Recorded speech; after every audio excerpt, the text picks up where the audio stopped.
ourselves to use the updated version of the exhibits. Relators, do you have any issue with that? No.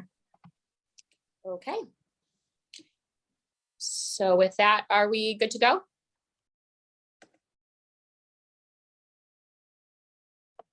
We are good to go. Okay, then relators, you may proceed with your opening statements. Members of the jury, hello, my name is Zaire Gale, and I'm here today with my colleague, Rima Gupta, representing the relator, Hollis Fitzpatrick. Hollis is here today on behalf of her small, family-run business that is called Harmony Home for Generations. Fitzpatrick's was known to be a local hangout spot for many people in Harmony, which made it even more devastating when on December 12th, 2020, Fitzpatrick's was permanently closed due to being unable to keep up with Fran de Beer's excessive pandemic restrictions.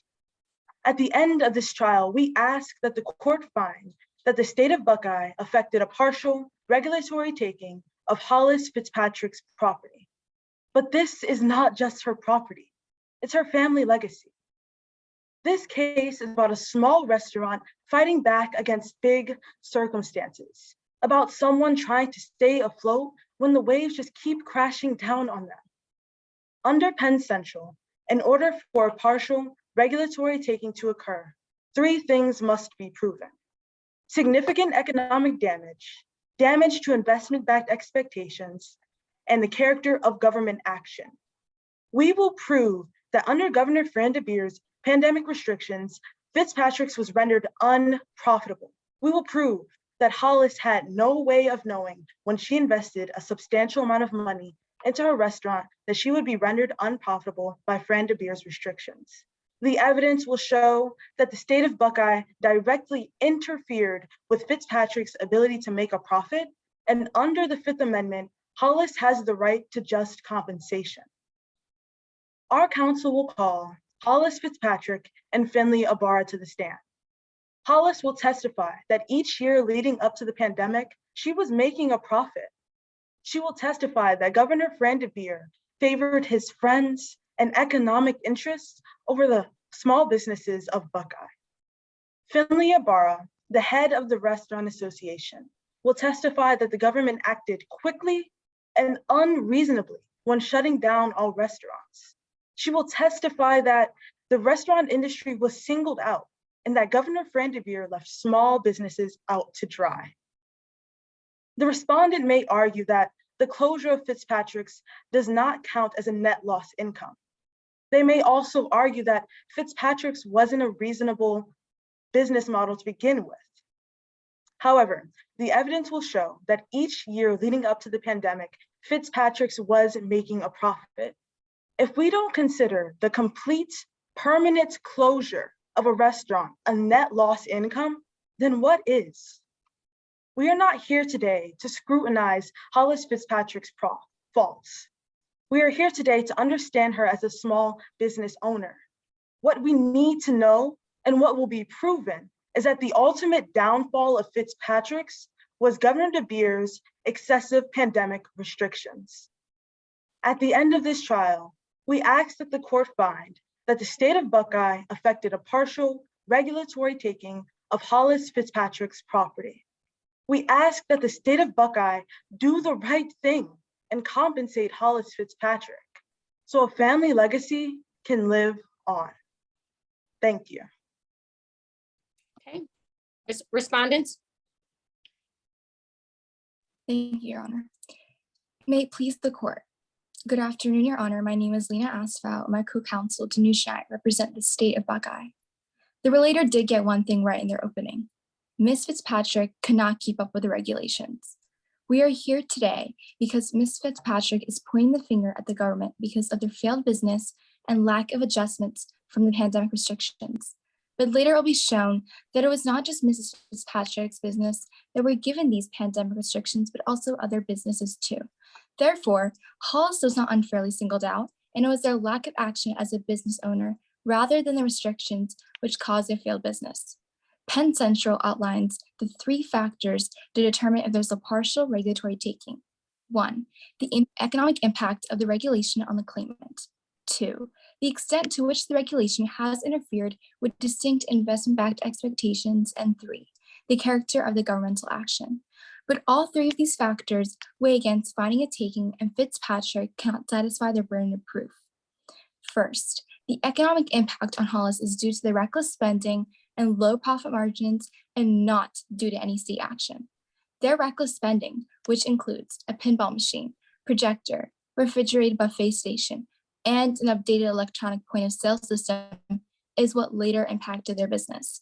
Hollis's business was barely breaking even, as her profit margins have always been slim before the pandemic, and she is just trying to put the blame on the government so that she would not be responsible for the loss of her own family business. Therefore, the economic impact on the restaurant was caused by Hollis's reckless spending and low profit margins rather than the pandemic restrictions.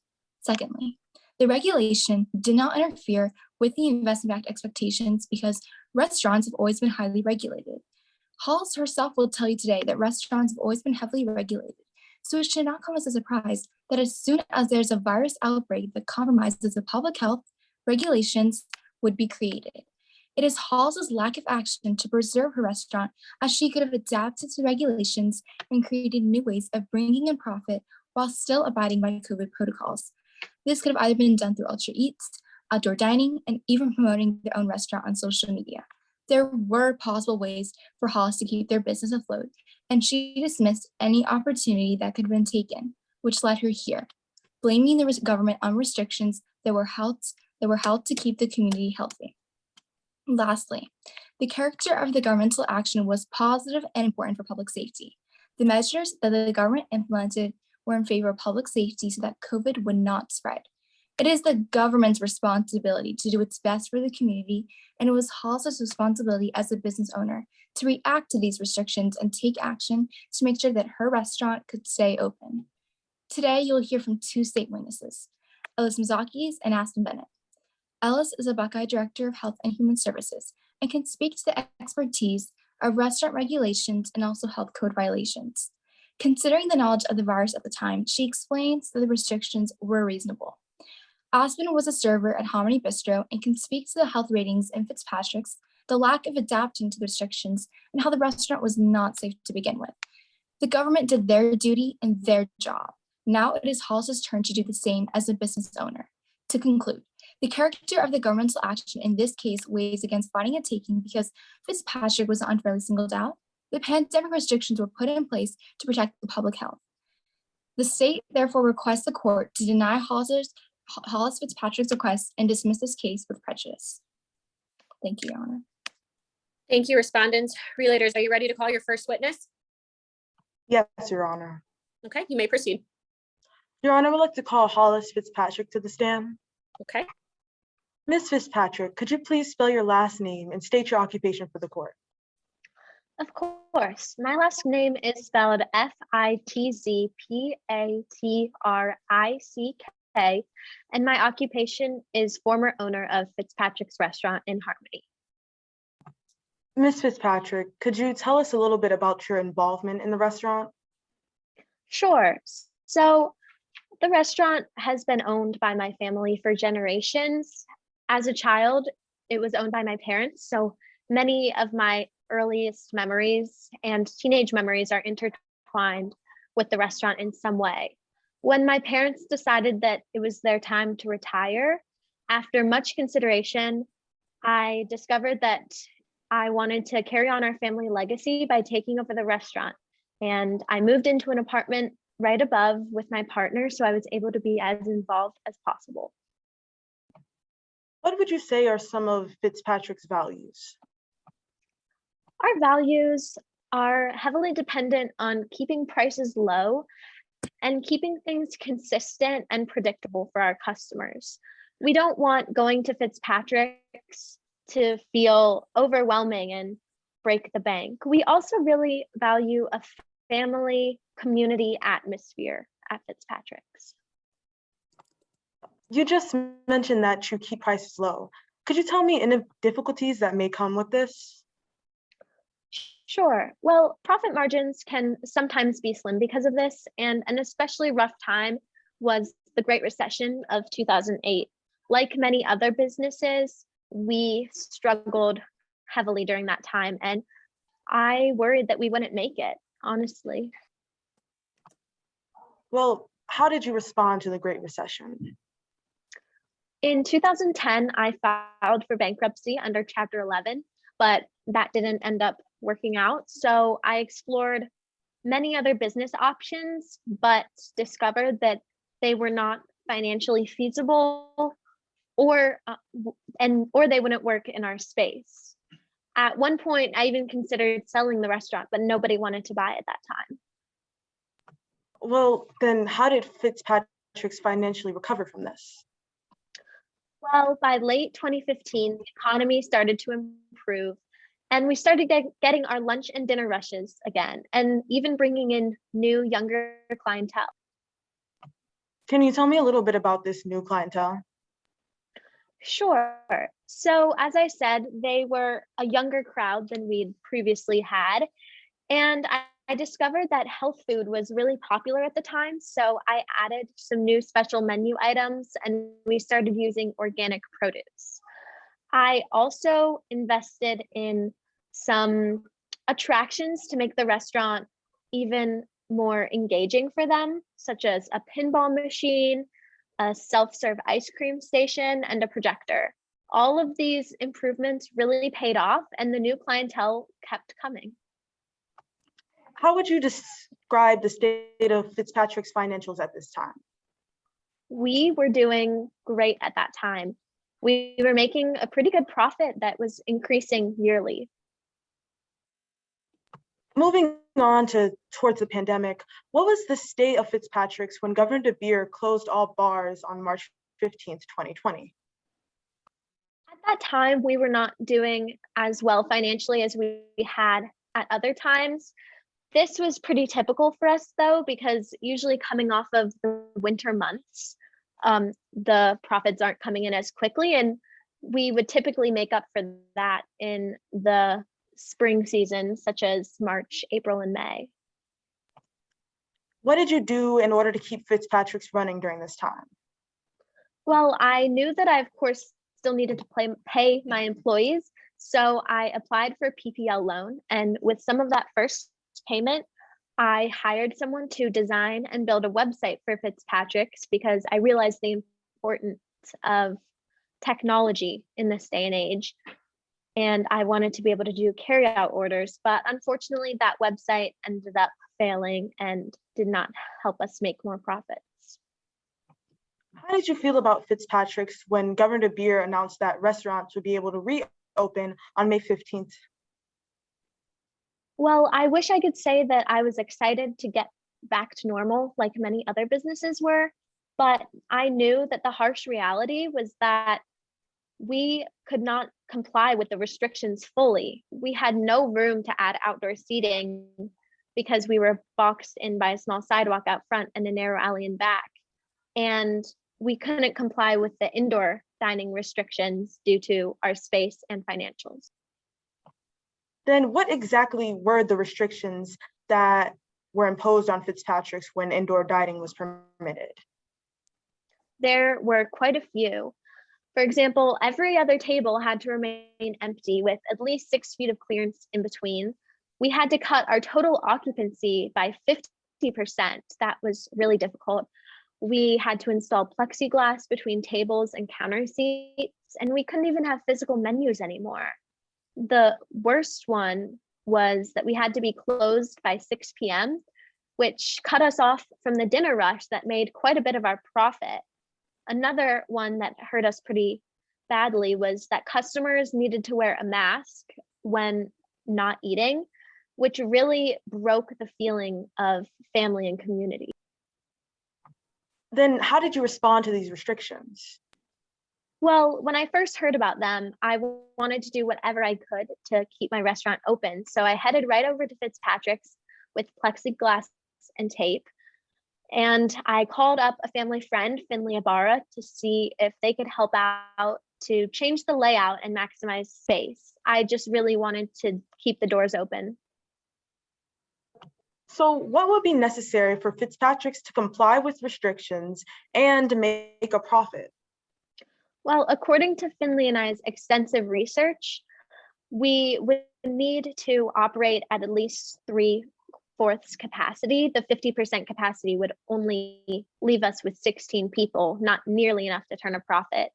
And we would also need to be permitted to be open during the dinner rush. Since you weren't able to make a profit, what did you do in order to attempt to make things better for Fitzpatrick's? Well, on June 3rd, 2020, I requested a hearing asking for exemption from the restrictions because it really was impossible for us to comply. But unfortunately, my request was denied.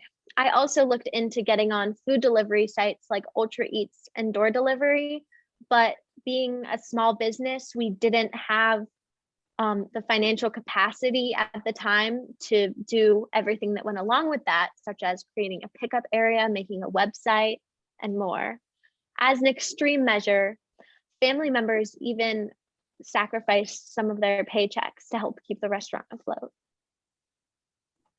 What was your general reaction to Governor DeBeer's response to the restrictions? Well, I personally felt that Governor DeBeer was quite biased in the whole process of enforcing restrictions and giving out exemptions. I was especially upset when I found out that Governor DeBeer gave exemptions to the cast and crew of a movie that was being filmed. Objection, only Your 4 Honor. days. Go ahead. Lack of personal knowledge. Okay, response.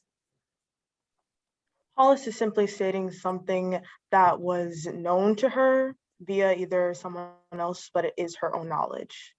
Okay, maybe lay a little bit more foundation as to how she knows that. So I'm going to sustain for now. Thank you, Your Honor. Then no further questions, Your Honor. Okay. Respondent, you may proceed with cross-examination. Thank you. You would call Fitzpatrick's a small, homey restaurant. Is that correct? Yes, that's how I would describe my restaurant.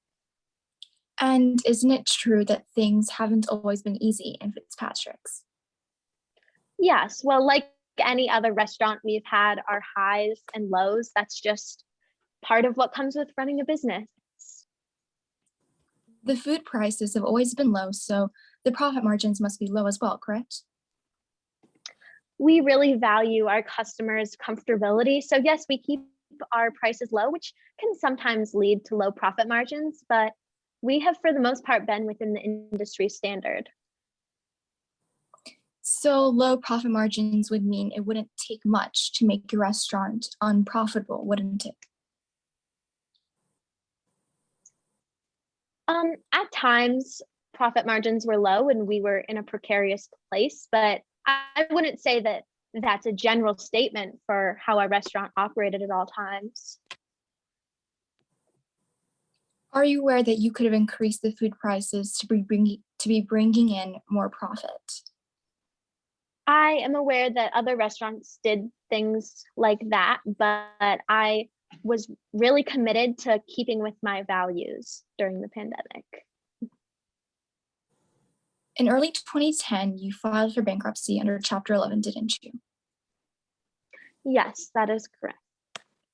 And then after that, you explored a bunch of different business options that could utilize the space of Fitzpatrick's, correct? Yes, I looked at a cat cafe, a game cafe, but unfortunately none of them were viable options due to our space or financials. You've adapted the restaurant to change circumstances before, right? I've catered to a new clientele, if that's what you're asking, as any good restaurant owner would do.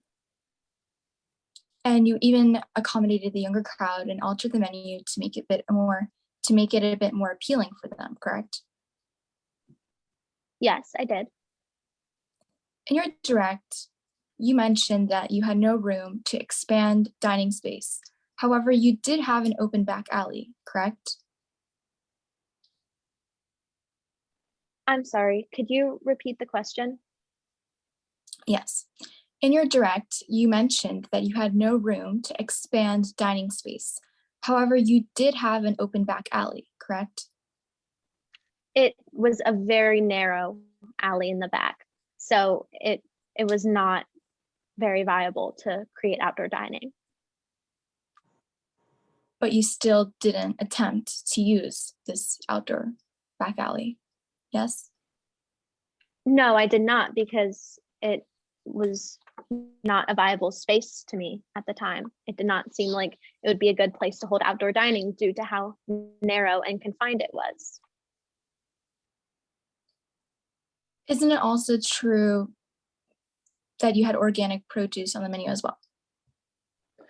Yes, that was something else we did to go along with the health food fad that was going on at the time. But even though times were harder, you still didn't increase your food prices to gain more profit, didn't you? Objection, asked and answered. Overruled. Could you repeat the question? But even though times were harder, you still didn't increase your food prices to gain more profit, didn't you? Correct, because I have always stayed steadfast in my morals, and I wouldn't compromise my client's experience just for my personal comfortability. So you didn't, yes or no? No, I did not. And you hired a high school student to build you a website for carry-out orders, correct? Yes, I hired someone available to me to give myself an online presence that I hoped would help expand my restaurant's reach. And you didn't try to sell through delivery programs like Ultra Eat and Door Delivery, yes? I explored those options, but as I said in my direct, they were not possible due to the expenses that come with getting in programs like that. But I did explore the option. However, you're aware that investing in these platforms would outperform the expenses you needed to update your systems, yes? Objection. Go ahead. This question calls for speculation. Response. Your Honor, I'm asking the witness just a question about their awareness of the possibilities that they could have been used if they used a delivery program. If Sustained. that makes sense. I'll move on. Therefore, your attempts at adapting the restaurant all failed, yes? In some ways, they weren't successful, yes, but I think that saying all my attempts failed overall is quite harsh. Before the pandemic, your annual sales were around 500,000, correct? Correct. And your profit margin was about 3.5%, yes?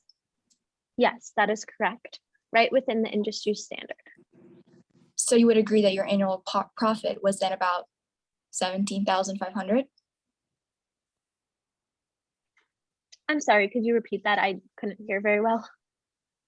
So you would agree that your annual profit was then about 17,500? Correct. And the government granted you $250,000, which is more than 14 times your annual profit, yes? Yes, and I used that money to handle the extenuating circumstances that I was in. And yet you still blame the government for the closure of your restaurant, correct? Yes, because for a small restaurant like me, I was extremely vulnerable to be taken advantage of by the restrictions. I was physically and financially unable to comply with them, and the government did not work with me in the way that it should. So yes, I do hold the government responsible. I would ask that you reply in a yes or no manner for the sake of time, if that's possible. Then yes, I hold the government. You don't blame the high school student who you paid to build a non-functioning website? No. or yourself for continuing to keep your prices low? No, I don't think that staying strong in my morals should be looked at as a fault. You made a lot of big ticket purchases for the restaurant shortly before the pandemic, yes? Yes, and those paid off. Ms. Fitzpatrick, I would like to turn your attention to Exhibit D. Let the record reflect that this exhibit is a clean and unmarked copy to opposing counsel. I'm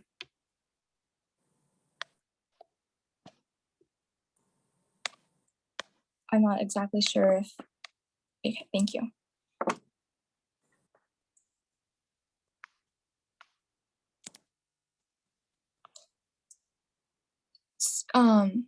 Ms. Fitzpatrick, do you notice the Sunday bar over here right under the kitchen? Yes, I do. And that is taking up the space of at least one table, isn't it? Yes, but it is something that I use to sell more product. So there was a possible chance to increase capacity by adding a table there then, yes? It could have hypothetically been possible. However, I would lose the money that I'd spent on buying that Sunday bar, and that would not be financially advisable for me. That pinball machine could have been sold. There's also the pinball machine located on the bottom right of this diagram, yes? Yes, I see that. That pinball machine could have been sold during the pandemic to gain some profit, correct? It could have, but it probably would not have gone for as much as I'd originally spent on it due to it being used. But you still didn't attempt to, yes? No, I didn't, because when Thank you. I bought the, You would agree that restaurants are heavily regulated under the health code, correct? yes, I would agree. You can stop the share now. Thank you. So it's no surprise then that the government implements restrictions to a deadly virus, yes? Yes. And the However, I government has believe, to do something to protect the community, yes? yes, but I believe that the government should have made the restrictions pliable for small businesses like me. And one final question. Would you say that you're the kind of boss who tends to stay on top of details? I'd say, Oh, sorry, objection, I was muted. Oh, okay, go ahead. This is to the character of Hollis Fitzpatrick. It's asking for character. And why is that improper? The case is not regarding under Penn Central, either of the three clauses. It's asking for a character testimony. Okay, response? I think the character of the owner of the business that is asking for compensation from the government is important,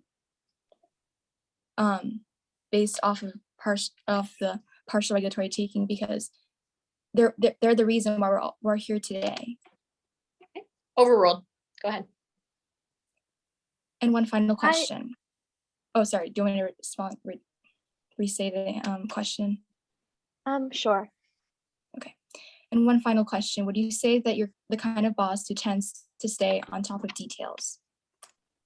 I wouldn't say that staying on top of details is my number one strength. I'd say that I excel more in other areas, but everybody has things to work on, and I wouldn't say that I am not good at it. It's just not my number one strength. So that's a no then, yes? Yes. No further questions, Your Honor. Okay, redirect. Yes, Your Honor. Ms. Fitzpatrick, could you tell us a little bit about the alley in the back of your restaurant? Sure. So the alley in the back of my restaurant restaurant was extremely narrow and just not a nice environment for outdoor seating at all. And it would have been difficult to comply with the 6 feet restrictions in that confined space as well. Could you tell us a little bit more about why you made these investments before the pandemic? Yes. So these investments were based off of my observations about the new clientele that I was receiving. And the purpose of the investments was to create increased interest in coming to Fitzpatrick's, which they did do. Could you tell us a little bit more about what happened when you explored Ultra Eats and door delivery? Sure. So I explored those options heavily, but realized that it's not as simple as just signing up and getting on the app. You are required to create a pickup site, which costs money, create a website, which costs money. And that was just not financially feasible for me. And one final question, could you explain what you did with both of your payment protection loans funded to you by the government? Sure. So with my first paycheck protection loan, I used it to pay my employees and to create the website that I mentioned. The other paycheck protection loan was mostly used towards paying outstanding bills that I had, and some of it was also going to paying my employees. Thank you. Okay, anything further with this witness?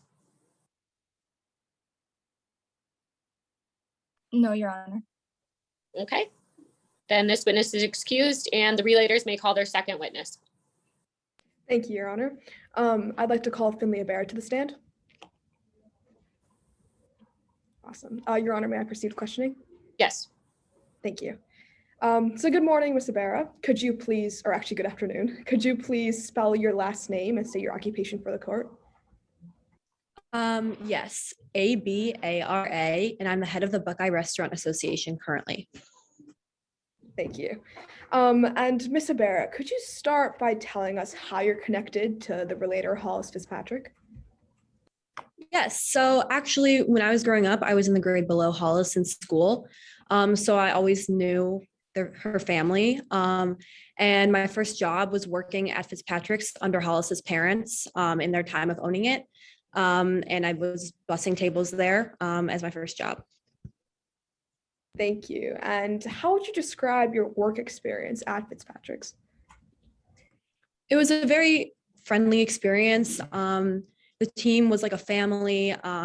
It was a very nice place to work at. I always enjoyed it. I definitely thought it was a positive experience overall. That does sound like a positive experience, but focusing more on you, would you mind telling us a little bit about your education? Yes, so I went to Cornell and graduated with my bachelor's in management. I'm sorry, one second. I graduated from Cornell in 1979 with my bachelor's in financing. Wait, I'm sorry. Take your time. You're right. Would you like me to repeat the question? Yes, please. Of course, Ms. Avera. Would you, could you tell us a bit about your education history? I graduated from Cornell with my bachelor's in food industry management. And I really enjoyed my courses there. I learned successful and unsuccessful business strategies. And it taught me a lot about how to succeed in the world of food industry management. Thank you, Ms. Avera. And what did you do after Cornell? Immediately after graduating, I decided to jump right into the food industry. And I purchased my first JoJo sub shop, which was in the mall. And it was not a complete success and ended up sinking under after about a year due to several reasons, one being the economic depression at the time and also a lack of seating, which is very necessary in a successful restaurant. But overall, that experience taught me a lot about what I wanted to do in the future. And I wouldn't say it was a negative experience because I did learn a lot from it. That's great, thank you. And what did you do then after JoJo Sub Shop? After I decided to go into selling insurance, but specifically to restaurants and businesses in the food industry, since I was very well versed in it and how it worked. And I worked in a company selling insurance for about 20 years. And by the time of the end of the time there, I was the leader of it. Well, congratulations, but what was the next major step in your career? After that, I was recruited to be the head of the Buckeye Restaurant Association. And I've been working there ever since, and that's where I currently am employed. And what are some of your roles as head of the association? Well, the association is very unique in the way that we look out for all restaurants in the community. Everybody within our association is looked out for, no matter the size of your restaurant or your business. And my job specifically is just making sure that restaurants are represented and speaking and ironing out matters with the government or health code violations. And looking more specifically at your relationship with the government, what does that entail? I would say that I have a very positive relationship between the association and the government. We specifically work against health code violations and just things like that of that matter. But my association works very closely with the government and several health officials. Thank you. Your Honor, at this time, I'd like to ask that Ms. Ibarra be qualified as an expert witness on the food industry. Okay, and do the respondents have an objection to that? No objection, Your Honor, as long as the witness stays inside the realm of their expert qualification. Okay, I invite you to make an objection should you perceive them to go outside of their expertise in this matter. So I'll go ahead and tender the witness as an expert in the food. Was it the food management industry? Is that what we're tendering them as? Yes. Yep. The right, food great. management industry. Great, Awesome. Thank you, Your Honor. May I proceed with questioning once again? Yes. Awesome, thank you. So let's move around to the start of the pandemic, Ms. Ibarra. When Governor DeBeer announced the closure of all restaurants, what was your initial reaction to that?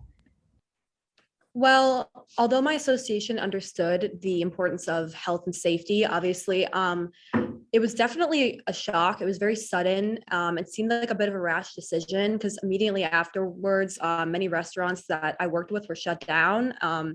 And many of them, like Fitzpatrick's, had an extremely hard time coming back from these restrictions. And some of them, like Fitzpatrick's, closed completely. So why do you feel that your industry was targeted in particular? Well, the restaurant industry in particular was targeted, and I feel that it was a unique industry in the way that these weeks of restrictions and being closed had a lasting impact on the restaurants that I worked with. And many of them, it was their livelihood and they were not able to come back from this. And it was just a very sudden decision that did not take into account much of the ways it might impact these restaurants and smaller businesses. Objection, Your Honor. That was speculation. Response? Your Honor, I was actually just about to ask a question following up about whether there was another shutdown afterwards, after this question had been answered. Okay, just lay the foundation as to how she would know that what she's testifying to as opposed to projecting it. So I'll overrule it for now, but Okay. Counselor, feel free to renew your objection if it goes astray. Thank you, Your Honor. Okay. So Ms. Ibarra, how long have you been around the restaurant management industry for? Well, I've been doing industry management for restaurants for a long time, but specifically I've been in the association since 2010. So since 2010, has there been a shutdown like the caliber of the shutdowns imposed during the pandemic? Absolutely not. I've never seen anything as severe as that before. Thank you. And what did your association do to help members throughout the pandemic? We worked very closely with many restaurants trying to help them comply with the restrictions by changing their layout, helping them get online, just trying to help them in any way that we could to be able to comply with these very harsh restrictions. And for some, we were able to salvage their businesses and we were able to help. And for others, it just was not enough. And how did you relate to the relator during the pandemic? I worked closely with Fitzpatrick's because they were a family friend of mine. So me and my association tried to help them change their layout and try some online business tools. But Fitzpatrick's was already a very small restaurant to begin with. They had a combined amount of space, and it was hard to adapt to the seating restrictions, no matter how we tried to relay design. And the business tools we worked with online did not end up being the most helpful in her situation. Thank you, Ms. Ibarra. No further questions, Your Honor. Cross. Yes, Your Honor. All right. Good afternoon, Miss Ibarra. So your experience working at Fitzpatrick's was a while ago while you were in high school, wasn't it? Yes, I worked under Fitzpatrick's parents. Okay. And so the 5% profit margins you described when you were working there happened quite a while ago, right? That is correct, but I did stay in contact with Fitzpatrick for the past years. Oh, so you are Fitzpatrick's family friend? That's correct. Okay. Objection, relevancy? Overruled. May I continue with my line of questioning, Your Honor? Yes. Thank you. Back in 2010, you were tasked with guiding the Restaurant Association's strategic path, right? That's correct. And in order to do this, you decided to stop your daily operations in your insurance company? Yes, I felt like it was the next step for me career-wise. Okay. And your association includes over 2,000 restaurants, doesn't it? Yes, it does. And Fitzpatrick's was one of these restaurants, right? That's correct. Did a majority of these restaurants close? A majority of these restaurants didn't close due to the regulations, though, did they? Not permanently, no. Some of Okay. them did. But just to restate, a majority of them did not. That's correct. Okay. Ms. Ibarra, would you say that Fitzpatrick's catered to a niche population? I believe that Fitzpatrick's had a brand and they stuck to that brand. However, they did adapt to bring in new customers regularly. But you said in your sworn testimony for this trial that Fitzpatrick's catered to a niche population, didn't you? Yes, they did. Okay. This means that Fitzpatrick's was catering to a specific population, doesn't it? Yes, it does. And you would agree that they were in the lower end of the industry, lower end of the range for industry standards regarding profit margins? Yes, however, they were still in the industry standard. Okay. So that's a no. Yes, that's a no. Your Honor, I would like to show part one of Exhibit A to the witness, which has been stipulated. Please note that this is a clean and unmarked copy. Okay, go ahead.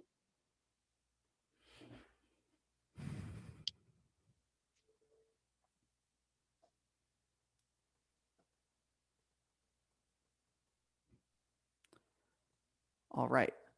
Ms. Ibarra, do you recognize this document identifying Fitzpatrick's various health citations? Yes, I do. Fitzpatrick's was given citations for electrical and wiring, flammable liquids, hazardous locations, and plumbing, weren't they? Yes, they were. Are you aware that all 12 of Fitzpatrick's violations are willful, which is the most severe of the 4 types of violation designations? Yes, I'm aware. And these citations go to sanitation and hygiene, don't they? Yes, some of them do. As an expert in the restaurant management industry, you would consider sanitation and hygiene to be both important aspects of restaurant safety, right? Yes, of course. However, the severity of the situations can change But how. but they're both dangerous it can important, be. right? Yes, of course, they're important. Okay. And the restaurant industry is already highly regulated, right? Yes, it is. So it would make sense that they place stringent restrictions on a restaurant when it comes to their sanitation and hygiene, especially during times of a pandemic. Objection. Go ahead. Relevancy, Your Honor. So the opposing counsel suggested that the health code violations are similar to the pandemic restrictions. However, opposing counsel has neglected to mention the fact that the health code violations are voluntary. So a restaurant does not have to follow with the health code violations. However, restaurants were mandated to follow with the pandemic restrictions. May I respond, Your Honor? Overruled. You can revisit that on redirect. Okay, thank you, Your Honor. So would you like me to restate the question, Ms. Ibarra? Yes, please. So it would make sense that the government placed stringent restrictions on restaurants when it comes to their sanitation and hygiene, especially during the pandemic, right? Yes, however, they did not take into account how it would affect small businesses long term. I'd like you to answer with a yes or no. It's a yes or no question, Ms. Ibarra. Then yes. Okay. By the way, you can stop screen sharing. Thank you. Okay, so let's set aside Fitzpatrick's for a moment. When the pandemic hit, the Department of Health put precautionary regulations in place to protect the public health, correct? That's correct. And prior to the COVID-specific regulations, there were already very stringent regulations like employee hand washing, occupancy restrictions, and proper sanitation set in place, right? Yes, that's correct. Were these put in place to help maintain the safety of restaurant goers and employees? Yes. And the pandemic regulations increased the frequency of employee hand washing, correct? That is correct. Yes. Which then they also increased the frequency of sanitation, right? Yes. And these regulations made the restaurant environment safer. Yes, they did. Okay. Another policy that was put in place was the mask wearing policy, right? Yes. And the occupancy was limited also, wasn't it? To prevent the spread of the Yes, virus. it was. Okay. Yes. Now onto the actual virus. Are you aware that COVID-19 spreads through droplets from coughing and sneezing? Yes, I'm aware. And you need to remove your mask in order to eat, right? Yes, that's correct. Are you aware that the government has deemed restaurants as hotspots for these specific reasons? Yes, I'm aware. So restaurant-specific regulations would be key to reducing the likelihood of spread of the virus and therefore keeping people safer, right? Correct. But at the beginning, such sudden shutdowns and harsh regulations were very detrimental to many of the smaller restaurants that I worked with. So that's a yes. Yes, that's a yes. Okay. Ms. Rivera, you're an expert in epidemiology, are you? No, I'm not. And you don't have the complete medical background training or to prevent disease breakouts? No, I'm not. I do not. Which would mean that you don't know all the ways that public health concerns were considered when certain regulations applied to the restaurant industry that did not apply to other industries. Yes, but I did see firsthand how the restaurants I worked with were affected. But you don't know all the ways, do you? No. Okay. No further questions, Your Honor. Redirect. Yes, Your Honor. May I proceed? Yes. Awesome. So, Ms. Ibarra, could you describe the health code for us?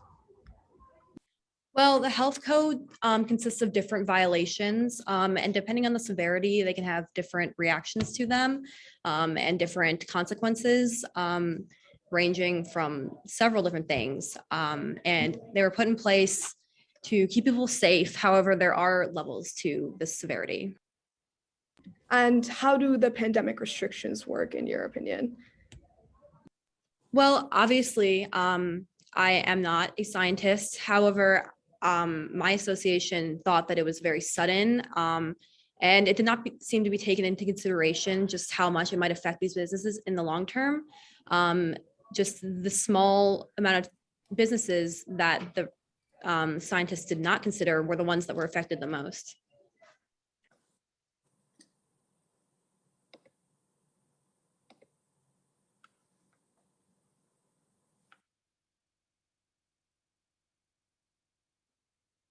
Your Honor, my co-counsel is experiencing technical difficulties and appears to be frozen. We ask that the timekeeper stop the clock at this time.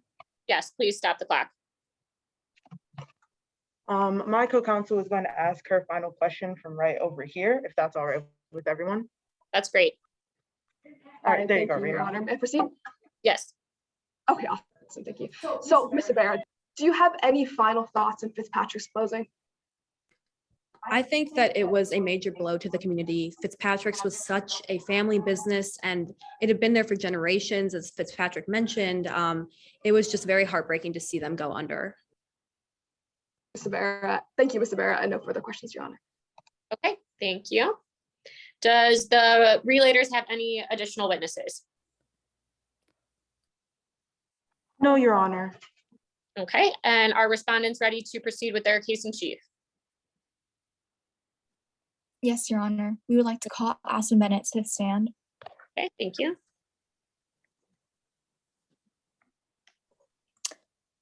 Could you please state your name for the court? My name is Aspen Bennett. And what is your occupation? Well, I'm currently a server at Harmony Bistro, but I was a former employee at Fitzpatrick's at one point. And how do you know Hollis Fitzpatrick? Well, I worked at her restaurant, Fitzpatrick's, for around 6 years, I think. What was Fitzpatrick's like? Well, I really liked working there. It had a family feel, and the place was really cozy. But at the same time, the place was kind of a mess. What do you mean by a mess? Well, Objection. Go ahead.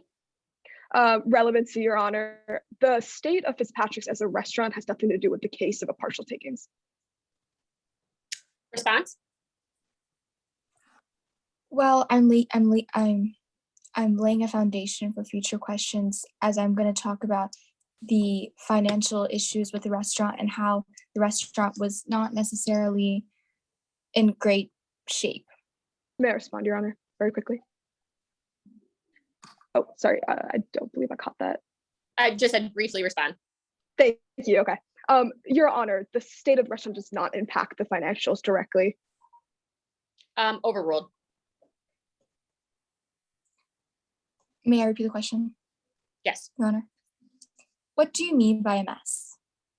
well, the physical space was falling apart from, well, plumbing leaks to sketchy electrical work. And the food was pretty unsanitary, to be honest. And I was worried it would make somebody sick. So personally, I never ate it. New customers Objection. all Oh, sorry, go ahead. No, go ahead with your objection. Thank you. Your Honor, the witness's statement contains lack of personal knowledge. Overruled. sorry, let me new customers always seem to be put off by all of this, and they seem to never come back. Did you ever bring the unsanitary conditions with him? Well, I brought this up with her one time, and she told me that it couldn't be fixed because she didn't have the money, which was pretty weird. How did you know there were financial issues with the restaurant? Well, I mean, they had filed for bankruptcy a few years earlier, and the average table barely spent $20. And sadly, payday was really stressful for us too. Hollis seemed to always pay us late because of this, and Hollis's DIY repairs. It was clear long before the pandemic even started that Fitzpatrick's was not making a lot of money at all. What was the clientele like at Fitzpatrick's? They were mostly an older crowd, and new customers never seemed to come, which was sad. And people always seemed to sit around for a long time and not all spend a lot of time, but not a lot of money. What was the typical time that customers usually came in by? Well, the restaurant was pretty quiet by 5:30. Fitzpatrick sent many of his employees home by then. Sometimes he would make me stand on the side of the street to try and drum up business. Did the restaurant try to mitigate the effect of the restrictions? Well, many restaurants in Harmony and around the country stayed open by using walk-up windows and delivery services. I offered the idea of using online delivery services like Ultra Eats and door delivery. It seemed like a no-brainer to me because these services were already extremely popular in Harmony. And how did Hollis respond to your offer? They dismissed the idea, and instead she decided to and instead she decided to take orders over the phone. This meant losing even more money unnecessarily for us. So what did you do after Hollis dismissed the idea? Well, I offered to spread the word about Fitzpatrick's on my own social media accounts. I even offered to create and operate accounts for Fitzpatrick's for free, but again, Hollis refused. What did you do after Hollis rejected your idea of using social media accounts? Well, I really wanted to help. So I offered the idea of packed lunches that people could pick up or using the hostess stand as a makeshift, no-cost takeout window. But none of my ideas on offers of free help are good enough for Hollis. So what did you do again after Hollis rejected your third idea of using bagged lunches? Well, I suggested that we use the alleyway behind the restaurant when Governor DeBeer announced that restaurants could do that, but Hollis refused. I was shocked. Other restaurants were making do with what they had, using every inch of space, including parking spots. But once again, nothing was good enough for Hollis. What happened after Governor DeBeer allowed for indoor dining? Well, on May 21st, we were allowed to open for indoor dining with some restrictions, of course, including limited capacity and an earlier closing time. The early closing time didn't really bother me because, like I said earlier, the restaurant was dead by 5:30. And how did Hollis react to these capacity restrictions? She actually became quite petty about it. She seemed to be going out of her way to show that we couldn't follow the restrictions. There were other ways we could have restrained the tables, but she decided to keep the original configuration and closed all of our biggest tables. And she could have substituted the larger tables for smaller ones, maybe allow us to fit more tables in the restaurant, but she chose not to. Did Hollis's reactions to these restrictions impact staffing? Well, she had to lay off all of the non-family members, but she kept me on because I had been there the longest. And what was your relationship with Hollis like? Well, like I said before, she kept me employed even when she had to lay off all non-family members. I previously worked at Antonio's, which was a far worse work environment. So when I came to work at Fitzpatrick's, I was blinded by all the positives, and I couldn't see through it to see all the negatives about the restaurant, to see how much of a mess it was. Did things ever go sour between you and Hollis? Yes, actually. She accused me of stealing one time. This was quite a shock, considering that I had been one of the longest employees there. Personally, I thought we were pretty close for all my 6 years of working there. You know, never had any problems. And since she had kept me employed when she had to fire all the other raiders, honestly, I thought we were on good terms. In the end, her accusations were the last straw for me. So what did you do after Mrs. Fitzpatrick accused you? Well, by September 1st, I had had enough.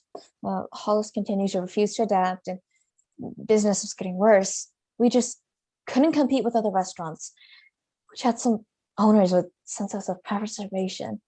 My paychecks got even smaller, and tips began to vanish as business slowed, and so I had to quit. Did you find a new place of work? Well, I couldn't be out of a job, right? So I applied for and got a job at Harmony Bistro. What is Harmony Bistro like? It is hands down one of the best restaurants I have ever worked in. We use door delivery and have a takeout stand set up outside the entrance to keep capacity under control, while also keeping sales up. We also set out tables in the back alley and put string lights to make customers feel more welcome there. We've adapted really well to these pandemic restrictions, actually. So in the end, overall, how would you assess your experience at working in Fitzpatrick's? In the end, I really loved working for Hollis. When the pandemic came, I was so grateful that she kept me employed, and I did my best to help out in any way I could. Unfortunately, Hollis was stubborn to change. The restaurant had to close, unfortunately, but restaurants aren't really the safest places. You're always in close contact with people, and customers still come out when they're sick, and many servers come out to work when they are sick too, because they can't afford to miss a single day of income. So I'm really glad that we were able to keep all of our employees and customers safe. Thank you, Mrs. Bennett. No further questions, Your Honor. Cross-examination? Yes, Your Honor, may I proceed? Yes. Okay, thank you. Hello, Mrs. Bennett. I'm just going to ask you a couple questions. Is that all right? Yes, that's fine.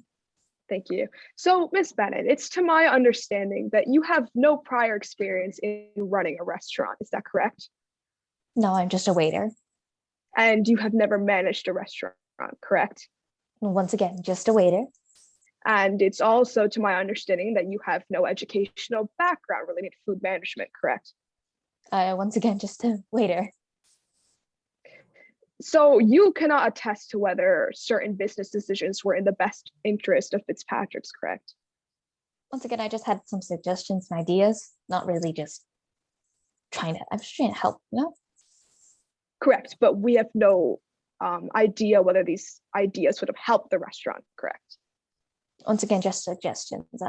If they weren't put in place, they weren't put in place, right? And you mentioned sites like Ultra Eats and Door Delivery, right? Yes, I did suggest that at one point. And you even suggested Hollis use these to make a profit during the shutdown. Is that what you just clarified? Yes, I made a suggestion. But you have no prior experience working with these apps, correct? No, once again, just a waiter. So when Hollis informed you that using those services weren't economically feasible at the time, that must have been correct, right? Well, I didn't know they were economically unfeasible because personally, I don't know about our bank account and system at Fitzpatrick's, but I had noticed that we had a pinball machine, two to be in fact, and a Sunday machine, so I thought we could have. And you're aware those pinball machines were bought prior to the pandemic, correct? Yes, I was there when they were bought.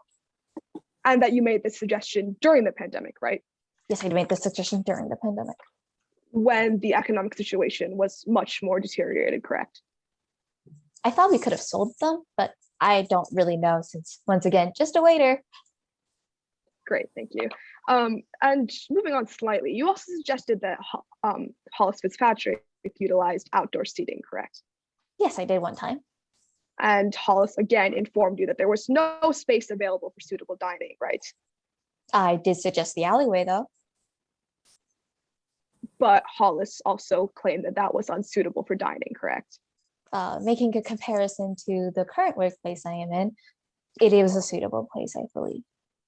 Well, actually, Miss Bennett, talking about your current workplace, what kind of business is Harmony Bistro? It's a restaurant. Is it a small business, Miss Bennett? I don't know if it's a small or large business. I just know it's a restaurant. Are you aware of their profit margins, Miss Bennett? I do not care about their profit margins because I'm Objection, just Your a Honor, waiter. relevance. Okay, go ahead. Your Honor, I was simply trying to establish the difference between the current restaurant Miss Bennett works at, Harmony Bistro, and Fitzpatrick's, her former employment. Do you have a response? These questions that the opposing counsel is asking is out of the scope of the witness's testimony. Sustained. Thank you, Your Honor. So we cannot compare Harmony Bistro and Fitzpatrick's, correct? Well, different restaurants have different things that are in common, like all restaurants sell food and all restaurants have waiters. So I thought maybe we could. But you're not aware Fitzpatrick could have bought string lights, correct? I don't know if she could have, but I mean, there could be never too. But again, we don't know what the economic situations of both restaurants are, correct? No, I don't know the economic situations, but there could have been an effort. So it's not fair to suggest that Hollis could have taken these actions, correct? Well, it's not fair. It's just that she maybe could have, but she decided not to, which is all right. Okay. Well, moving on slightly, I wanted to talk about your statement during direct. You mentioned that the restaurant was practically dead or had no customers at 5:30, correct? Yes. And do you understand, Ms. Bennett, that in your statement you mentioned that you received the least tips at 5:30, not that there were no customers at 5:30, correct? Well, by then, if there were no tips, there were no customers, right? Because because Miss- customers always tip. I apologize for interrupting. I have a slight lag, so go ahead. I finished. It's all right. Oh, I apologize. Could you repeat your answer? Sorry, could this time just stop so quickly? I couldn't hear the Oh, okay. answer. Just Okay. per normal people, average people knowledge, customers always tip, usually around 15 to 20%. So by that kind of knowledge, then you can assume that there were no restaurants by then. But Ms. Bennett, you understand the difference between tips, monetary value, and customers, correct? Yes, there's a difference. So Ms. Bennett, there could have been customers, but no tips, correct? I was in the restaurant, so I would know how many customers were in there as well. But Ms. Bennett, again, you never mentioned that there were no customers at 5:30, Objection, Your simply that you Honor. didn't get any. Asked and answered. Sustained. Thank you, Your Honor. Then no further questions. Thank you. Redirect. Yes, Your Honor. Were all the suggestions that you made cost any money? Well, some of them didn't cost any money, like the takeout window that we could have used as a hostess at stand, and me trying to drum up business using social media accounts. That was also free. But otherwise, some of them were and some of them weren't. No further questions, Your Honor. Okay. This witness is excused. Are we ready to move on to respondent's second witness? Yes, Your Honor. Okay, you may. The respondents would like to call Dr. Ellis Mozgis to the stand. Okay. All right. Can you please state your name for the court? Yes, my name is Alice Mazakis. All right. Dr. Mozgis, what do you do for a living? I am the Buckeye Director of Health and Human Services. And what does your job as director entail? As director, I oversee and partake in the development of public health policies, enforce the mission of the department, and work with other team members throughout this process. Interesting. So how long have you been serving in your current occupation? I have been director for 7 years, but I've been working at the department for 20 years now. And what department is it? The Buckeye Department of Health and Human Services. Okay. And what kind of education did you receive for this occupation? I obtained my bachelor's degree in health services from the University of Arizona in 1994. I then obtained my master's in public health from the Buckeye State University in 2000, going on to obtain an MD with an emphasis in epidemiology in 2004. And what did you do before your role as director? I worked as a public health sanitarian at the department. Your Honor, I respectfully move under Rule 702 to qualify Ellis Mozgis as an expert in public health, epidemiology, and health services. Thank you, Your Honor. Okay, is there any objection? Yes, Your Honor. Not enough foundation has been laid in order to qualify Ms. Mazakis as an expert witness. May I respond, Your Honor? Hold on, let me clarify. As to all three of those areas, or is there one in particular? Epidemiology in particular. Okay, response? Your Honor, Rule 702 clearly states that a witness may testify as an expert if one, the witness is qualified as an expert by specialized knowledge, skill, experience, training, or education regarding the subject matter of the testimony. Dr. Ellis Mozgis has significant knowledge of epidemiology, considering that she has an MD, which is a high level education with an emphasis in epidemiology. And that does satisfy the knowledge and skill and education factors of Rule 702. Overruled. The witness will be tendered as an expert in all three areas. Thank you, Your Honor. And Dr. Mozgis, what is the department's mission? The department's mission is to protect the well-being of all citizens of Buckeye by providing effective health and human services. And what could your relation with the restaurants be described as? Well, our job is to serve the public, and while we keep restaurants in mind and help them where we can, when it comes to something as serious and potentially devastating as the global pandemic and its regulations, we are looking out first and foremost for the health of the state's citizens. And what are some of the responsibilities of your department?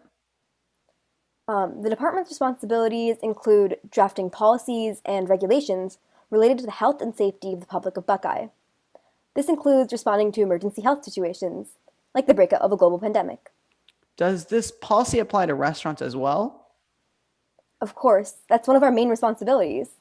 We oversee the health regulations of restaurants and ensure that they abide by the proper provisions and safety standards. In fact, these regulations are updated every 4 years to continuously reflect the latest scientific understanding of foodborne illnesses and provide the best industry practices to keep restaurant goers safe. You previously mentioned that the department responds to public health emergencies. How did the department respond to the COVID-19 pandemic? Based on guidance from the department, Governor DeBeer issued a stay-at-home order, with the exception of essential workers and businesses. This meant that all restaurants, bars, barbershops, and salons had to close. And what were the reasons for these regulations? It was due to the highly contagious nature of COVID-19. At the time that we implemented these regulations, our understanding of the virus was that it was easily spread amongst individuals through respiratory droplets as a result of close proximity and touch. And what did this mean for the restaurants? While many restaurants see individuals from various households in close proximity to each other, so restaurants were deemed hotspots for the virus to spread because individuals touch numerous surfaces and keep items close to their noses and mouths, making it much more likely that they could contract or spread the disease in a restaurant setting. Because of all this, we shut down restaurants first. Understandable. Did these regulations ever change? Yes, they did. As our understanding of COVID-19 grew, it became clear that our restrictions might have been a little stringent. But we originally enacted them because public health and safety are the department's top priority. These restrictions were reasonable, considering our knowledge of the virus at the time that they were implemented. And what were these new regulations? In May 2020, restaurants were permitted to reopen for outdoor dining, and a week later, they could open for indoor dining as well, as long as they followed certain guidelines. What were these guidelines?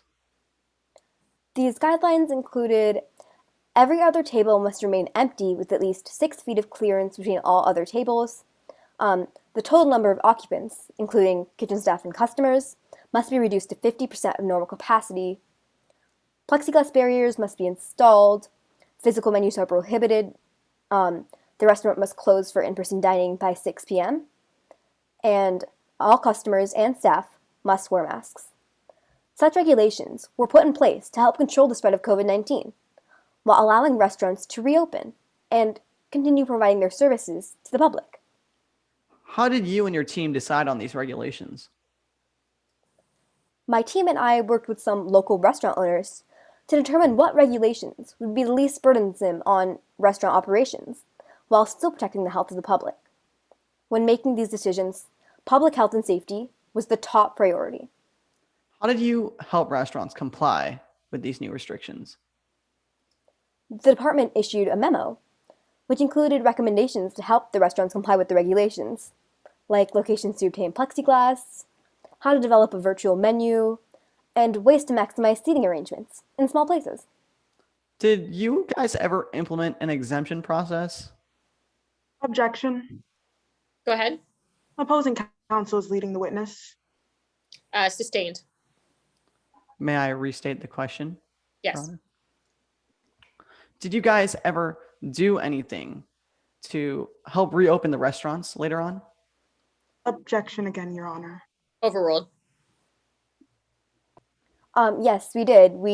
Although initially, because of the uncertainty of COVID-19, we couldn't implement an exemption process, we did implement an exemption process after our understanding of the virus grew, because we were able to evaluate each circumstance case by case. And what did this process look like? On November 2nd, exemptions were granted to businesses that could prove safe operations without the restrictions in place. We immediately received a huge influx of applications and began processing them around the clock. What happened with Miss Fitzpatrick's application?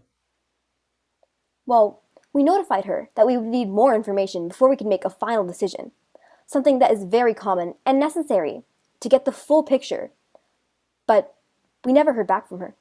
Was there ever any feedback from these regulations from the public? Yes. Recently, the Ethics Committee at the department received an anonymous tip that I've been allowing health inspectors to receive bribes from restaurant owners to look the other way regarding some of their health code violations. But I can assure you that I would never allow such a thing to happen. This accusation is likely from a disgruntled individual who is not willing to accept that these regulations were implemented as a protection for the public, not as a punishment for struggling businesses. Your Honor, I would now like to provide a clean and unmarked copy of parts 1 through 4 of Exhibit A that have been stipulated by both sides. Let the record show that a clean and unmarked copy has been shown to the opposing counsel. Okay, thank you.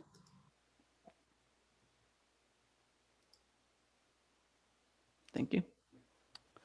Dr. Moskis, could you please tell me what these are? Yes, these are a list of Fitzpatrick's health code violations. And would you be able to elaborate on that? Well, Fitzpatrick's had numerous health problems throughout their restaurant. We have 56 points of inspection for a restaurant, and Fitzpatrick's violated 12 of those points. These violations included problems with the plumbing and electrical wiring, as well as multiple hazardous locations throughout the restaurant. And so, in January 2020, we gave the restaurant a B- rating for its sanitation. In your expert opinion, would you consider the pandemic regulations to have been reasonable at the time? Of course, the state did what was necessary to prevent the spread of a deadly disease. Initially, we had limited knowledge of the virus and took significant precautions to prevent its spread. Later on, as we got more knowledge of the virus, we were able to adjust our regulations accordingly. As I've already stressed, the Buckeye Department of Health and Human Services is not singling out restaurants in these regulations. We are simply trying to provide and maintain a safer environment for everyone. Thank you, Dr. Moskis. No further questions, Your Honor. Cross-examination? Yes, Your Honor. Good afternoon, Dr. Mazakis. Good afternoon. You obtained, Sorry. Good afternoon. You obtained a bachelor's degree in health services in 1994. Is that correct? Correct. You then obtained a master's degree in public health and with an emphasis in epidemiology. Is that correct? I obtained an MD with an emphasis in epidemiology. So I got 2 degrees, yes. There. Oh, perfect. You then obtained a that's what my next question. As soon as you finished school, you began working for the Buckeye Department of Health. Isn't that right? Yes. And you have worked for the Buckeye Department of Health for 20 years. Isn't that correct? Correct. And you've served as the director of Buckeye Department of Health and Services for 7 years, right? Yes. Given your experience, it would be just to assume that you have a proper understanding of the Buckeye Department of Health's grading system, right? Yes. It's to my understanding that the lowest grade a restaurant can receive is a C. Is that correct? That is correct. That's when they have to be forced to close, or they are on the verge of closure. And Fitzpatrick's received a B- on their inspection. Isn't that correct? Yes, that's very close to a C. But it's just a B-, correct? Correct. So Fitzpatrick's was not considered on the verge of closure for health violations. Isn't that correct? No, but it was considered hazardous, and it was needed to be shown to the customers. So could you please re-answer the question? I'm a little confused on the clarity. It's correct that they weren't considered on the verge of closure for health violations, correct? Correct. Not yet. It's correct. Sorry. You're completely fine. It's no problem. It's to my understanding that you have not worked directly in the food industry. Isn't that right? Yes, I'm not working directly with that. So you have no prior experience in restaurant management, correct? Correct. Moving on. It's to my understanding that you are currently under investigation by the Health Department's Ethics Committee. Is that correct? Objection, Your Honor. Go ahead. Relevance? Can May you I elaborate? respond? Hold on, let me Yes, hear. I'm. Hold on. Let me hear the respondent's full objection. Why are you arguing that this is not relevant? Your Honor, this is a partial regulatory taking case. This investigation, there's currently no basis for this investigation against Dr. Moskis, as already stated in the direct, and therefore it's not relevant to this case. Didn't you bring it up in your direct examination? Yes, I did. Okay, overruled. That was. Would you like me to restate the question? Yes, please. Moving on, it's to my understanding that you are currently under investigation by the Health Department's Ethics Committee. Is that correct? Yes, on the basis of an anonymous tip. And that investigation is still pending, right? Yes, it is. And you were accused of taking bribes from restaurant owners to look the other way during health inspections. Isn't that right? I was not directly accused. I supposedly allowed health inspectors to receive bribes from restaurant owners. But that is an accusation, correct? Correct. Again, based on an anonymous tip that for all we know, could have been a prank call. I only have a few more questions, Dr. Mazakis. It's to my understanding that you worked to establish the COVID-19 restriction exemption process for businesses. Isn't that correct? Yes. And exemptions were to be issued on a case-by-case basis. Isn't that right? Yes. Your Honor, we have marked this one-page document as Exhibit F. Let the record reflect that I'm showing Exhibit F to opposing counsel. Your Honor, may I share my screen? Yes. Geez, I'm looking for the right. Here we are. Ms. Mazakis, do you recognize this exhibit? Yes. It's like it's the Did you- governor's press conference. Sorry. Oh yeah, perfectly. As found in this exhibit, it's true that the exemption process went live on November 2nd, 2020. Is that correct? Yes. And were you aware that on May 19th, 2020, Governor DeBeer gave an exemption of any COVID-19 restrictions to the rural mayor film crew? You weren't aware of this, right? No, I wasn't. The governor's personal decisions Objection. are. Sorry. Objection, Your Honor. First of all, I move to strike this answer, and second of all, the relevance, Your Honor, Okay, why is it not relevant? because first of all, it can also be a lack of personal knowledge and hearsay. It's not relevant because of this case, as we've already stated, as the attorney stated, Dr. Moskis is not aware of this, and it's also a lack of personal knowledge because under Rule 404.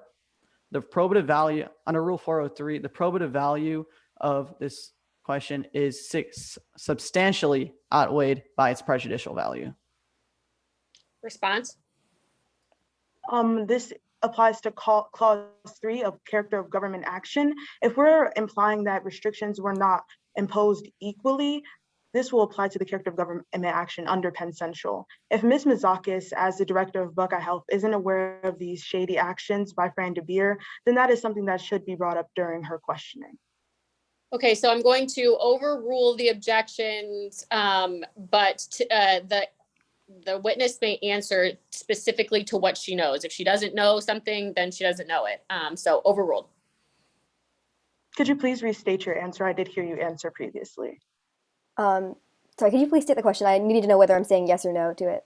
Sorry. You were not aware that on May 19th, 2020, Governor DeBeer gave an exemption of any COVID-19 restrictions to the to the rural mayor film crew. Isn't that right? Yes, I was not aware. The governor's personal decisions are outside of my jurisdiction. That's completely fine. Thank you, Mazakis. There are no further questions, Your Honor. Okay, redirect. Yes, Your Honor. So, who made the accusation against you, Dr. Moskis? We don't know. It was anonymous. And for the ratings of Fitzpatrick, how would you consider a B- rating to be on the scale? Well, it's frankly quite low, and Fitzpatrick's clearly did have poor sanitation, so it was a hazard. Okay. And how did you and your team decide on the regulations since you had no experience personally with the restaurants? Well, since we knew that none of us had any personal experience with it, we worked with local restaurant owners to determine what would be the least burdensome on them. Thank you, Dr. Moskis. No further questions in the redirect, Your Honor. Okay, thank you. Let's see, I think we're doing okay on time. So why don't we take a 5-minute break for you guys to prepare for closing arguments. During this 5-minute break, I ask that everybody mute and turn off their videos, and we will start again promptly at 2:30, okay?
Okay, are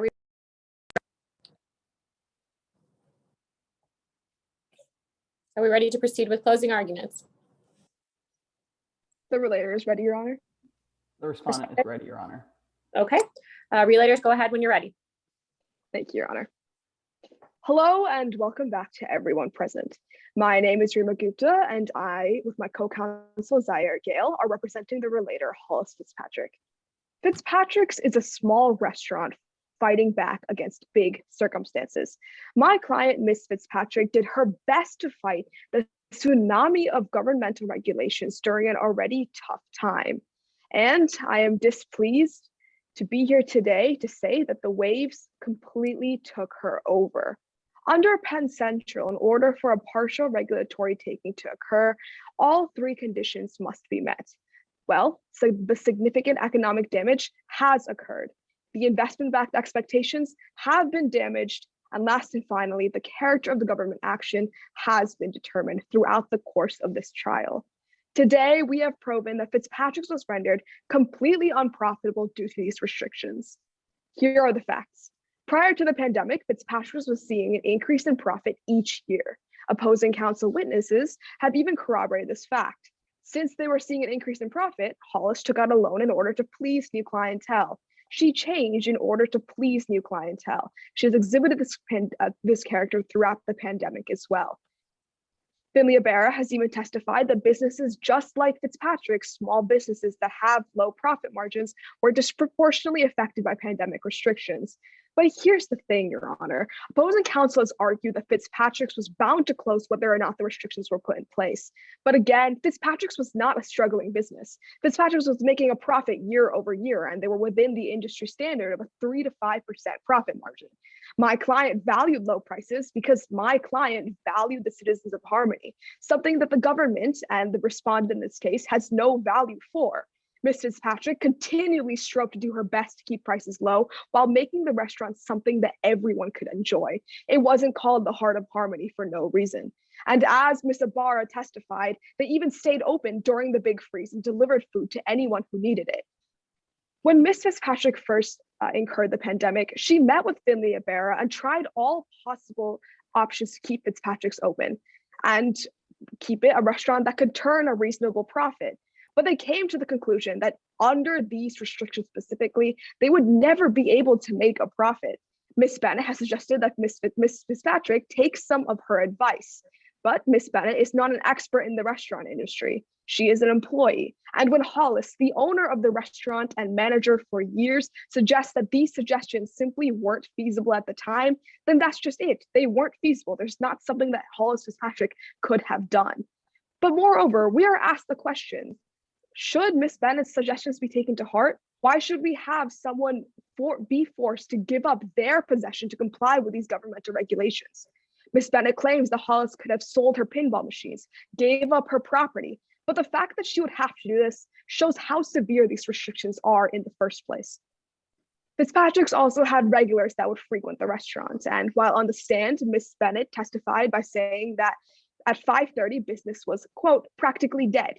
However, Ms. Bennett also claimed in her statement that she was simply not getting tips, not that there were no customers at the restaurant. Your Honor, truthfully, the only truth in this case is that Fitzpatrick's was making a profit before the pandemic. Fitzpatrick's had a business before the pandemic, but now she has nothing. Her profits are totaled 0%, being the first factor of the Penn Central test. Opposing counsel has also argued that Hollis and thousands of others, small business owners, did not act as a scapegoat for governmental restrictions. However, Ms. Fitzpatrick's sustainable investment-backed expectations when going into this business was that she would keep her restaurant open, that her restaurant could be something that would stay open regardless of governmental regulations. However, the opposing counsel has only suggested that health code violations are an example of an already regulated food industry. But this is not correct, because even when health code violations were in place and Fitzpatrick's incurred some violations, they were still open. They had only closed after the pandemic restrictions were put in place. And last and finally, we have determined that Dr. Mizakis claims that the government's obligation is to uphold the public health of its constituents. However, these regulations were not distributed equally. They were made without any regard to small businesses, and Ms. Mazakis herself is under investigation for the fact that they only gave exceptions to their friends. Governor DeBeer even said this in a press conference statement. Quite simply, Hollis Fitzpatrick is not here today representing just herself, but all small business owners negatively impacted by this rule. When we force a small business to shut down, we have to consider that a net loss, Your Honor. So we ask that Hollis be given just compensation as her Fifth Amendment right. Thank you. Thank you. Respondent? Yes, Your Honor. May I start? Yes. May it please the court. Today, Hollis Fitzpatrick was pointing fingers at the government, blaming them for her restaurant's closure. However, we, the respondents, have disproven this claim. Now that you've heard the relator's case, I'm going to show why the burden of proof has not been met. Today, the relator side was just trying to gain sympathy by portraying Ms. Fitzpatrick as the underdog, fighting against all odds to keep her restaurant afloat. Now that her restaurant is closed down, she's just trying to save face by claiming that this was a partial regulatory taking. We don't disagree with the relators about the 3 factors of Penn Central that uphold the case. Where our views differ, however, is whether Hollis Fitzpatrick can satisfy the burden of proof for these 3 pillars. Based off what you heard today, Ms. Fitzpatrick has failed to meet her burden because all 3 factors weigh in favor of the respondent. First of all, they did not prove that the economic impact can be attributed to the restrictions rather than their own decisions or the pandemic itself. As Hollis Fitzpatrick admitted, Fitzpatrick has always had very slim profit margins. She failed to mitigate the impact of the restrictions by failing to take advantage of outdoor seating and delivery apps. Fitzpatrick was even presented with options to keep the business afloat from an employee, Aspen Bennett, who you heard on stand today. Aspen suggested programs to work on around the regulations with tools like door delivery and social media. The social media suggestion was at no cost to Fitzpatrick. However, she was unwilling to adapt and take advantage of these options. Ultimately, the regulations were not what killed the restaurant, Your Honor. It was Fitzpatrick's poor financial decisions. Additionally, Fitzpatrick spent recklessly on frivolous additions to the restaurant, including a pinball machine, ice cream bar, and a projector, none of which had much potential for a return on her investment. Fitzpatrick was going into the red by spending more than what her profits amounted to on these renovations. How can her actions be blamed on the government? As Finley Abar admitted, most restaurants adapted and made it through the restrictions, but because of Fitzpatrick's refusal to adapt, their restaurant closed. The government even granted her $250,000 from a PPL loan, which is more than 14 times her annual profit. So there's absolutely no reason for her to blame the government, Your Honor. There were several other reasons that led to the business's closure, such as the prior financial struggles and the bad reputation they brought upon themselves from the numerous health citations they received. This is just one of the many examples proven throughout this case of the poor financial stability of Fitzpatrick's pre-pandemic. In her witness statement, Finley Abera admitted that Fitzpatrick's found a niche and stuck to it. This is a prime example of Fitzpatrick's not trying to cater to a broader population, and therefore Fitzpatrick's cannot carry out her burden of proof on this fact either. Now, on to the second factor, how the regulations affect her reasonable investment-backed expectations. You heard it from Ms. Fitzpatrick herself. She said that restaurants are one of the most regulated industries in the country. The Supreme Court held in Love Terminal Partners versus United States that businesses in highly regulated fields cannot base a constitutional taking claim on additional regulations that are put in place after the purchase of the property.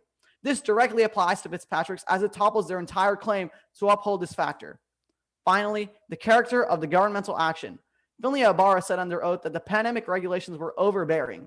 May I remind you, Judge Pippick, that Ms. Ibarra has no expertise in the fields of public health, epidemiology, or health services. They can't speak to the nature of the pandemic regulations.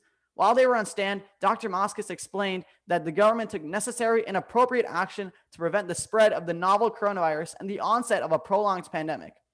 As she's testified, Dr. Moskos said that the government reasonably deemed restaurants as hotspots because of the way that COVID is spread through touch and respiratory droplets. The state acted immediately to provide protection to its many citizens from the unforeseen and critical danger of the pandemic. There's also no basis in the investigation against Dr. Moskos, as Attorney Gupta stated before. As for Ms. Bennett, she had firsthand experience in this matter. She was able to give the real answer as to how Fitzpatrick responded to the pandemic as opposed to the positive light that Hollis tried to spread over the entire situation. She was able to give the real answer as to how the restaurant was run, as opposed to the positive light that Hollis tried to spread. And regarding the processing of Ms. Fitzpatrick's exemption, the department was not equipped to handle the huge influx of applications and lacked the necessary infrastructure. Ms. Fitzpatrick was not singled out in any way, once again proving the third factor, character of governmental action. Now, Fitzpatrick's can't meet this burden either. Since all three factors weigh in favor of the government, Ms. Fitzpatrick cannot prove that there was any regulatory taking. The state therefore requests that the court deny Hollis Fitzpatrick's request and dismiss this case with prejudice. Thank you, Your Honor. Rebuttal? Thank you, Your Honor. May I proceed? Yes. Thank you. Your Honor, as we have stated time and time again, this case isn't about Hollis's character. This case is about how the government denied Hollis's restaurant of all ability to find the funds to be able to compete and still stay open under these pandemic restrictions. Opposing counsel, Attorney Beerley, mentions that under Hollis's measure, mentions that Hollis should not have attempted to purchase a pinball machine or even an ice cream machine.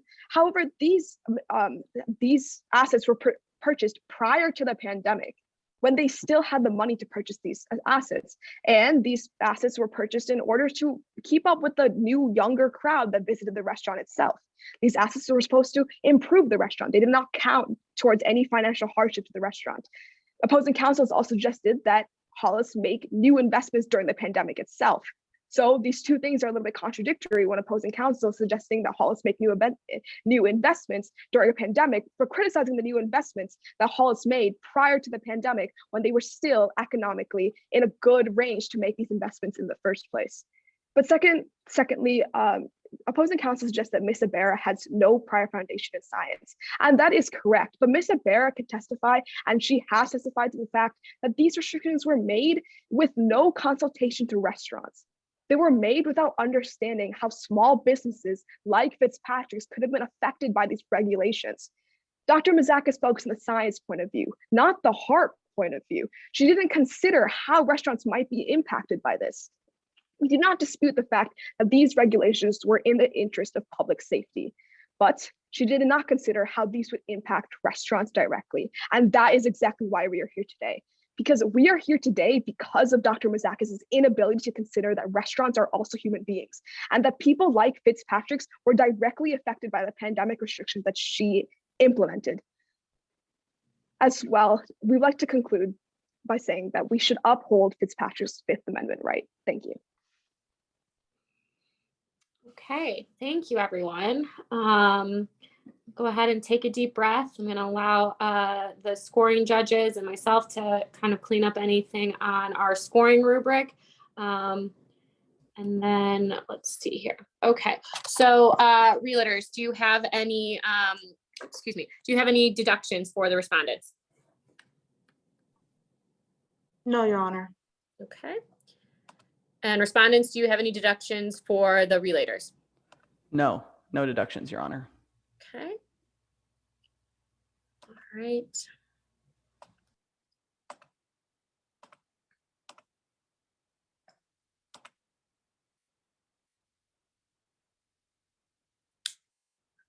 Okay. All right. If my scoring judges are ready, I'm just going to go ahead and I'll give a few brief comments and then we can get you guys on your way. So my name is Amanda Pippick-Leap. I am an attorney in Cleveland. I do family law.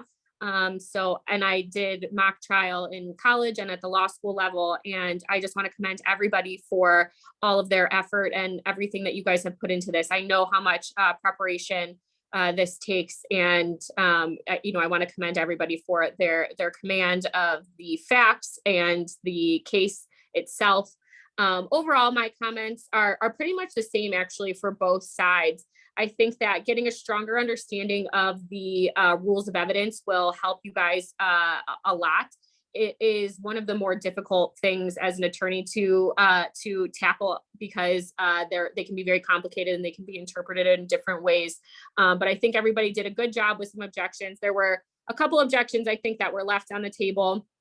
And, one of the things that I know about these competitions is that these matches can be won or lost on the administrative things, right? So going through an exhibit and explaining how having a client, a witness work through an exhibit, using the objections to your advantage. Those are your opportunities as an attorney to show off a little bit and show that you know the rules and show that you know how to navigate a trial. So I would just tell both teams just to polish up a little bit on those types of things. You have to assume that the judge has never seen anything before, has never even heard of this case, has no idea what anything is about. So, really take baby steps when introducing exhibits and making sure that it's very abundantly clear what the exhibit is and how it's relevant. And same thing with the opening and closing statements. I think both openings and both closings were phenomenal. So good job. But I've judged a couple of these rounds now, and I still don't understand what investment-backed expectations means. So I would just commend to everyone's thoughts that you really just parse through the definition, because the person who's going to be making the decision at the end of the day needs to have an understanding of what to look for throughout the case, to see if that fact was proven or not proven. So overall, great job. I hope you guys both go on and do really well. So I'm going to turn it over to our scoring judges to provide their comments and introduce themselves. My name is Charles Foltz. I'm an assistant prosecutor here in Franklin County. So very familiar with the trial aspect, and especially witnesses on cross who don't always give you the answers that you would like to have. Obviously, props to everyone for their command of the facts of this case. I was reading through everything the other day, and everyone seemed to be on top of their game. Especially for the witnesses. Like I said, I'm familiar with witnesses that don't do what you want on cross. I actually appreciated some of the pushback that you all gave when the opposing side was cross-examining you, but keeping it civil. And for the attorneys on cross, I'd say my only construction would be when you want the yes or no answer, make sure you're getting that up front, instead of letting the witness kind of run away with their answer and then going, oh, just a yes or no, please. That can help limit some of the kind of harmful testimony to your case. And then I would also echo Amanda's sentiment about the closing arguments in particular. That's your chance to really talk to the judge or the jury about the law and how the facts that you elicited apply to that law. So like her, I also wasn't quite sure what these investment-backed things were. So more definition of that as you move forward, especially in closing. But other than that, great job. This was one of the first mock trials I've ever judged. So it was very impressive from all of you. Great. Thank you. And oh, sorry. My name's Caleb. I am a recent graduate of the University of Chicago. I was also on the mock trial team there, as well as mock trial in high school. So mock trial is very near and dear, and I'm glad you all are experiencing it right now, especially given all that I know it's been for you guys. This is a really fun trial to watch. I know why you guys are here at States. You guys are all very compelling, very strong speakers, and I think there were a few standout moments in the trial that I really enjoyed. One of them being, I really loved your witness, Catherine, and I really loved your witness, Halia. Hopefully I'm saying that correctly, but I really loved you guys as witnesses. When it comes down to the openings, I'm going to piggyback off of what Amanda said. I do think to a degree, both were kind of wordy. And by wordy, I don't mean that they were hard to understand, but rather it seemed like you were running out of time to say everything. And I think when you're a listener, it's a little bit different than when you're speaking, because you're hoping that your points are landing. But when there's no breathe room, when there's no like an opportunity for the listener to breathe, it's almost like we're hanging on to every word, trying to make sense of what you're saying. So maybe try to cut out some material if you can, or give yourself a little bit more breathe room. Let me see. Rima, I really, really enjoyed your personality throughout the trial. I think that's one of your strengths as an attorney. Should you continue with this, I think it set you apart and really it gives a certain dimension to the case because you're presenting it from your own flavor. The closing attorney for the respondent side, can you say your name? I'm sorry. Danush. Danush, okay. Absolutely very commanding. I think that your voice is very strong, and I don't know if that's the mic you're using or the room that you're in. Now, with that being said, when it comes to the closing argument, I think that you should maybe practice a little bit more volume control because at some point it almost seemed like you were maybe too loud the entire time and that you were yelling at us. And I think if it was like a murder case or something, that might be a little bit more justified. But in this case, you might want to pull back. I thought you did an excellent job on your responses for objections. I thought you had a really strong grasp of what you wanted to say, and maybe just sometimes pick one response instead of like 9. But that's very understandable as well. But again, honestly, I could go through and literally say something about everyone. But really, all of you did a great job, and you all should continue with this as a skill and as a practice, however you plan on doing it. So congratulations. Agreed. All right. Well, best wishes to everyone. Good luck. And I think that's it for today. All right. Thank you. Thank you so much, everyone. Thank you. you. Thank you.